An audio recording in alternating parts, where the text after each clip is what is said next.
అందరికీ నమస్కారం. నేను రోజు ఎంఎస్ఎల్ ఆఫీస్లో నేర్చుకున్నాను. ఎంఎస్ఎల్ ఎలా చేయాలో చెప్తాను చూడండి. ఫస్ట్ స్టూడెంట్స్ నేమ్స్ అని పెట్టుకొని స్టూడెంట్స్ మార్క్స్ వేసుకున్నాను. టోటల్ ఎలా చేయాలంటే is equal to SUM some open bracket all subject select enter కొడితే టోటల్ వస్తుంది.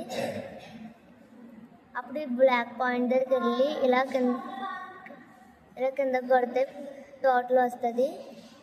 యావరేజ్ ఎలా చేయాలంటే ఈజ్ఈక్వల్ టు AVG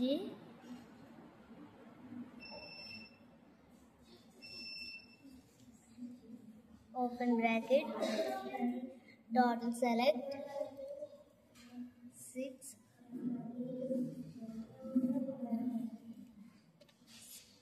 ఎస్ కొడితే యావరేజ్ వస్తుంది. అప్పుడు ఇక్కడికి వెళ్ళి